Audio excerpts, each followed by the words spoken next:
It's time for Pure Performance.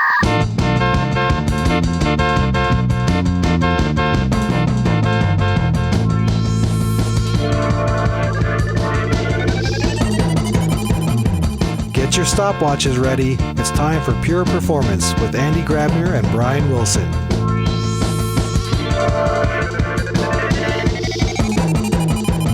Welcome everyone to another episode of Pure Performance. This is not the sexy voice of Brian Wilson. This is just the regular voice of Andy Grabner. And you know, if you are a regular listener, if I do the intro, that means Brian Wilson had something better to do. Even though I gotta say, well, it's his fault. It's a shame because we have a great topic and a great guest today. Constanze, servus. Yes, servus Andy, servus Brian in absence. Hey Constanze, it's really great that I finally have you on the Pure Performance podcast. Now, I'm sure we would have found many different topics in the past to talk about, but we got to talk about this topic today because you had a presentation at Cloud Native Summit in Munich, and then everybody was like, I was like walking through the hallways, and then I always ask people, what are the talks that I didn't see that I should watch later on, right? And your talk came up in a couple of conversations because your talk is around the software bill of behavior, SBoB, and I think many people don't even know what SBoMs are. Now we come up with another acronym, SBoB. Constanze, I want to really talk about this. This is a really interesting way to really make us more aware about security problems, about cybersecurity.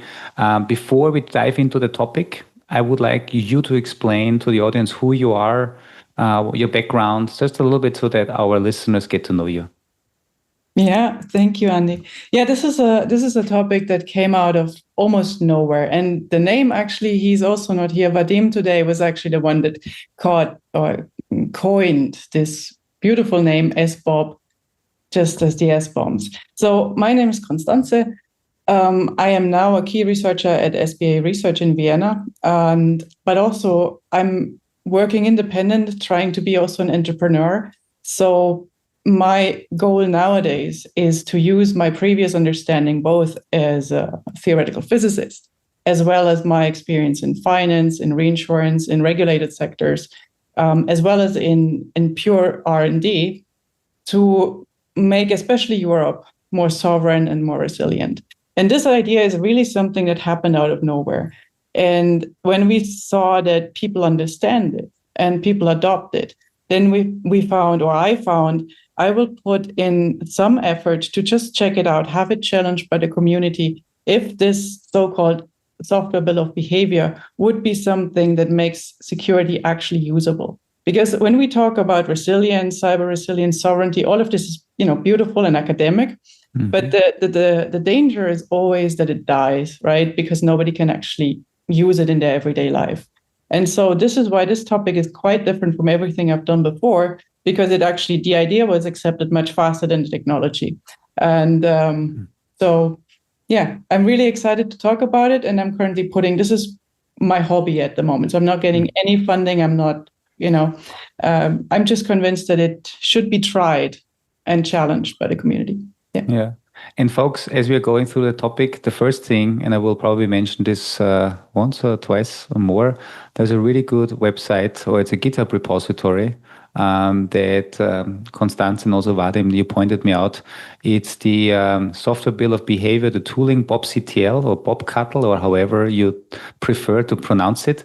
Not only does it explain the bill of behaviors, it also has, I think, the slides that you used in your talks to really explain the concept and ideas and how it works. But what I really like, there's also a tutorial, a self-guided tutorial.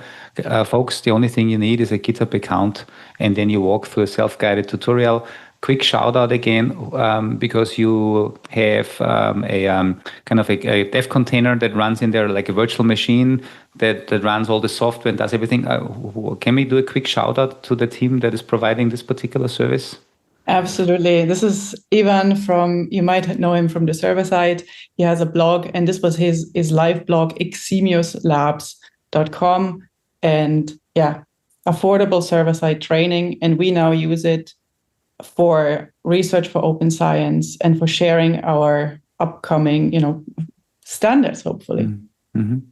So, Constanze, I'm not an expert in this topic at all. The only thing that I understand a little bit is SBoMs, the software bill of material, where the idea is when you build software, you basically say, and the software is this package and it contains all of these ingredients, right? And then when you get this piece of software and you unpackage it and you deploy it, and then you can see what is actually in there. It is in there what the vendor told me that it should be in there. Makes a lot of sense. Nobody has tampered. It's a validation that nobody has tampered with the package. Now, what is SBoB then? Software Bill of Behavior. Yeah. So, and the analogy that I now like to use a lot is when you buy medication. So the SBoM is when you buy the package and you read the ingredients on the top. Often it starts with water, and then there's maybe the active ingredient number 1, which if you have aspirin is salicylic acid. And then there's typically stuff that unless you have a degree in, pharmaceutical chemistry, you don't understand what it is. But it's, as you said, if you know what it is and you can one-to-one check that this is exactly what you expect, you can see this is the ingredients. But especially when the CRA, the Cyber Resilience Act, came out, what was required, or what the Act asks us as software vendors, is to provide on demand the software bill of materials. And it's supposed to help us, making the world more resilient. But my criticism of this has often been, the breaches of companies, they happen at runtime. They don't happen at deploy time. When I compare these ingredients, they happen in the software as it is running somewhere. And couldn't we do a fingerprint? Something like when we go back to the pharmaceutical, to the medication, something like the insert, or in Austrian or German, the Beipackzettel, where it tells me about the behavior that the system component has onto my system. So if I install this software, how would it look like while it installs itself?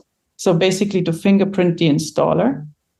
So I can verify this is exactly the installation objects that are really deployed in my runtime. Maybe you see on Monday, September 8th, I think it was, the NPM compromise that CryptoJacker. For about 20 minutes, or I don't know exactly how long, very short amount of time, there was a CryptoJacker in the debug NPM package and a couple of other NPM packages. Because of a phishing attack on the maintainer. And it was very, very difficult to, just with the bill of materials, to compare, well, where did I deploy it? What if I had this fingerprint in the runtime? If I had everywhere a means to see, this is a deviation now, this CryptoJacker has a totally different runtime behavior than a debug package, right? And we can immediately see, this is where I'm running it, and I see alerts everywhere. And that was the basic idea, that at runtime, where the impact really happens and where I need to react fast, that I can see the deviation of the runtime behavior. And so that's the idea, is that the software vendor gives us this profile, because this is the important danger or naivete that was often used in the past where it didn't work, which is also important, is that the behavior profiles, if they're wrong, or if you as a user have to create them, then they're pretty much useless, because you don't know if you've already recorded the malicious behavior. Mm-hmm. Yeah. So the big difference is now we have the container Beipackzettel. So with the container comes with the standard a fingerprint that is transferable. And this fingerprint was produced by the person or vendor that knows the software, right? That knows what that software should look like. And this is why it's useful for a default, secure as default runtime fingerprint that a user can base their anomaly detection on. Mm-hmm. Awesome. I like the analogy. I'm pretty sure we will take some of these snippets that you just mentioned as for the promotion of this, but to kind of recap a little bit, SBoMs, if I look at a package, I have 50 tablets in there. Or if I look at a piece of software, I have these libraries that are part of it in these versions. The software bill of behavior, however, says, and again, currently my English also escapes me, it's the Nebenwirkungen, or how it works, right, the medication. Or when it comes to software, it is, if you install the software, which files are accessed, which ports are open, whatever else. But this is kind of like the behavior. And if your idea, your proposal is, if the software vendor not only gives me the piece of software, the ingredients, but also tells me how this thing behaves, which ports it open, which files it accesses, read, write, then we can validate if the system behaves differently than the vendor tells me it should behave. Precisely correct. Yeah. And let's say, especially when we use observability tools like Dynatrace, and I want to use the correct Dynatrace software, right? And there is this, like, who is the software calling home to is always very important, especially if it is security and observability tooling. And what if somebody corrupted this web page, this endpoint, this DNS point somehow? And this is not dynatrace.com, but it is a mistyped Dynatrace, but it's in fact a different DNS lookup. Mm-hmm. So I think it's very important for the trust between the vendor and the user that this really is the Dynatrace that, you're wearing the shirt and not some fake. And I think there currently is no regulation that asks us to verify that this endpoint where the telemetry goes to really is that endpoint that I thought it was. And it takes a lot of time for me to manually check, is this really the real Dynatrace or is this some fake, right? And if you could just provide it to the user, and possibly you do it anyway, but many other companies, especially in the open source world, maybe do not. So if I have a means to verify out of the box, this is the known network endpoint, well, then I feel more secure. I hope. Yeah. And I told you before we hit the record button that years ago we also bounced around the idea of using distributed traces and analyze them if, for instance, my microservice after a deployment is really only connecting to the backend database it's supposed to connect because we have this information on the trace.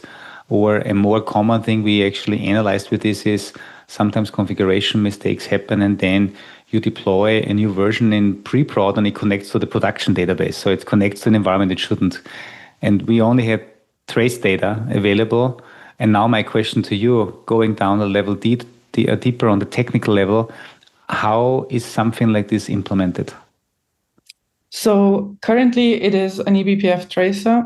Maybe you know Inspector Gadget. It was one of the older tracers, or one of the older eBPF tool stacks.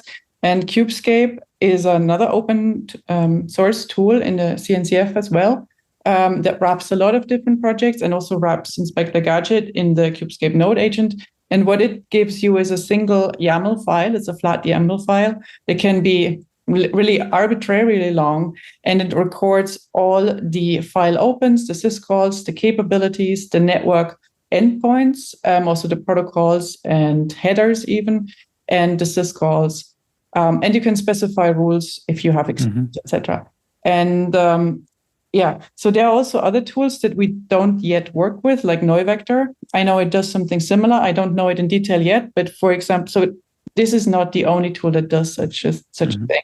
I now only work with Inspector Gadget / Kubescape. Mm-hmm. And so that means also this is all stuff, folks, again, go to the website, go to the Git repository. It gives a great explanation, and you also walk through the tutorial where you're running an application and basically you're executing some load, and then you're getting all of these details about what the application actually does. So it's really cool. So that means the idea is, if I'm a software vendor and hopefully I do my testing, obviously, right? While I run my tests, I use tools like Inspector Gadget to then understand and collect what are the system calls, what are the file, what are the ports and everything. And then I take this and package it up with my container so that my container then includes my binaries and my SBoB. And when I then deploy it, and our customers or whoever uses this particular piece of software can use this information to validate that the system acts and behaves exactly the same way as the vendor intended. Yeah. Precisely. And in this case, so, we also want the user, just like in the Packungsbeilage or the Beipackzettel, you always have this ability for the user to use it differently, right? Because or the doctor to say, prescribe this because everybody is different, you might have different side effects. And we wanted to have the same thing. So many people use Helm. So we asked, what are all these templating engines? We started with Helm. 80% of people said they know it and use it. So the idea is you have the same idea of overrides or customizations that you're very much used to in the in the cloud native and open source space. So basically, you can say I install Dynatrace, but I don't use the namespace Dynatrace. I use Constanze namespace because and so I can automatically do this templating. And this is also, I think, very, very important for the user acceptance, is that people bring in their own knowledge and their own usage of their tool and can override. And they still benefit from the defaults, and they can say, well, but this port, I use a different port here. So it's not hard-baked. It's and it uses normal regex, which also pretty much everybody is familiar with, that you can modify a couple of paths that you want to change. Yeah. And then who is, again, from a technical perspective, I understand how a vendor could kind of record and create an SBoB. On the enforcement side, technically, is it enforced through which tools, or do you have your own operator? How does the enforcement work? So currently, what we've done the exploration on, or the prototypes on, is using Kubescape on the production side and Kubescape on the user side, but different versions of it, and also different kernel versions, different Kubernetes versions. Planned on and this is only for alerting. That's very important. So currently we're only implementing alerting, because if you've ever used a Linux security module like SE Linux or AppArmor, you know how dangerous it is to go into enforcing when you're still not sure, because you break production essentially. So currently only alerting. So what's on the roadmap is to support other such tracers that behave similarly, as I said, NeuVector, and the BoB will be essentially a collection of Perl scripts that translates the one YAML dialect into the other YAML dialect, pretty much. And for the enforcing part, there we have two much, much older and more established tools. So I will still do my recording. I always do it with Kubescape. And then I'm translating a small piece of it, for example, the capability section. The combination of capability and executable is probably the most stable and the most powerful section of the profile. And that I can transpile into AppArmor. AppArmor can then enforce it in its usual traditional way. And we use all the save points and don't endanger production, because it's a much, much smaller subset. And this already works. We can combine it with SecComp. SecComp is also a very old established way of sandboxing in the kernel, which acts like a syscall filter. And Kubernetes supports both AppArmor and SecComp profiles, I think since 1.19 Kubernetes version, so a long time ago. Yeah. Very cool. Folks, if you're listening to this and you're not as deep into the security world as Constanze is, I think if you feel the same like me, there's a lot of new things that we learn. Most importantly, this is really about bringing, I think for me, the big aha moment when I read through your Git repository and looked at the presentation is that I always thought SBoM is all we need. But obviously, SBoM is a very static thing, and we don't know how the dynamic behavior of software really is, whether it was tampered with during the runtime. And so, Constanze, I know this is a rather new project, and we will provide the links to all of the material, your presentation, your Git repository, your LinkedIn profile, also not just from you, also from Vadim, who couldn't make it today because of my mistake, because I used the wrong email address when sending out the placeholder. So Vadim, I am sorry. Entschuldigung. We'll get you back at the next episode we do about the project. What are the next steps that the community needs to do? What do you want? What do you need the community to do to make this fly? So one thing is I need other maintainers to give me their test cases, because I'm very happy to do all the tracing and write the Perl scripts to properly, generalize it, regex it. And also TOWIN has granted me a hardware bucket essentially of allowance, so I can build all the emulated kernels and Kubernetes versions and as much of a test matrix as I can. So I can run a software, let's say Pixie or Tetragon. I can run it or the Redis database on all these different versions and build a generalized profile, right? Because the importance, again, is that this trace actually, or this fingerprint transfers. So I need to generalize it to some extent to build all this regex. So that's something I'm very happy to do. But what I cannot do is create test cases. Because again, I'm not the person who knows the software. So I need to ask the maintainer or producer to give me their test suite. This is also why we started with Pixie, because I worked with Dom Del Nano from Cosmic, who is one of the chief maintainers of Pixie. So he gave me their test cases and made sure that it actually, it's actually correct and triggering all the benign behavior. I think, ideally, right, this gets integrated in your CI/CD test pipelines, right? So if you're building, if you're deploying, hopefully many are running at least some type of tests, functional performance test, whatever tests. This is a great opportunity while these tests are executed that you can then capture the behavior. And so I think integrating this into the build pipeline or into the delivery pipeline and test pipeline would be awesome. And then this scales, I would say, right? Yes. So this is definitely a roadmap feature that I'll be able to predict actually what are the gaps and what is the optimum, detailed level of a profile. Because one thing we have to be careful about that we don't have too much of a performance degradation at runtime. Because you have to imagine we're doing anomaly detection, so we're diffing. So if we generate a very nice profile of 100,000 lines of file opens, we're going to really degrade the runtime performance of this thing. This is why we need to find an optimum. And this actually, we have hopefully a master student thesis coming out of people trying out how can they find the optimum.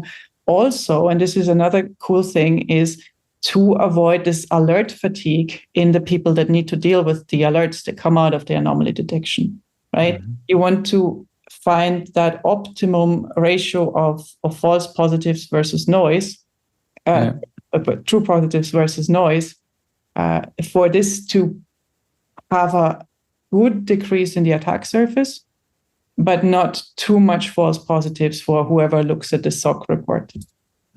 So for the operation center. Yeah, makes a lot of sense. Yeah, you brought up a very key term, alert fatigue, right? This will only fly if people don't think this is just overwhelming them with useless information, or if you have too many false positives. Besides the links that we already covered, that we will add to the description, as of the time of the recording, we are early September. I think this one will air around mid to end of September. You will be talking about this at any upcoming conferences or events or webinars? Absolutely. So next week in KCD Sofia, we'll have a talk about it. Then at KCD Austria, CN Cloud Native Days Austria, we'll talk about it. There will be a keynote about BobCTL at KCD Denmark. Then we will mention it at the KubeCon North America in Atlanta, because it will be the base of our IOUring rootkit detection suite that we're doing together with Pixie. And in Munich at the Security Summit Munich in December, we'll also talk about it. Well, you got a very busy fall ahead of you with all. That's really cool. Yeah, don't close your eyes. That is what it is. It's good, right? That tells you have a hot topic. And especially, these are new ideas that we need to tackle these challenges that we have when it comes to security. Yeah. And from the community, I also received a lot of support. I must really, this is also why I got so many talks. And while it's overwhelming in one side, and what I'm also looking forward is constructive challenges. Because a lot of people are destructively challenging it, like this has failed so many times before because the fingerprints are too specific, etc. But also constructive challenges. People that say like, we've done this before and we've learned this and this and this from it. That's If the people want to open issues, very, very happy to engage with them. So, folks, again, this is the last reminder. The the GitHub repository is SBoB in the K8's Storm Center organization. So you'll find the link. And there will be links also to a LinkedIn post from you that includes the slides. And there's a YouTube recording from the talk from Munich. And whatever other recording is out there, we will make sure to put the links into the description. Awesome. Constanze, did we miss anything before we close the session? I think that the big vision, and you can call me a complete idealist, is to bring this into the new CRA regulation when it comes out in the next phase in 2028.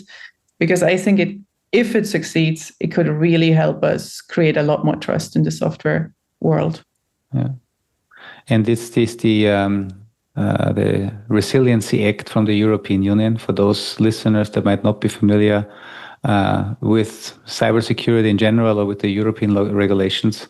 Awesome. Yeah, that's a very nice way to end this amazing podcast. Thank you so much for the insights. I do hope you get some of our listeners that check out the material.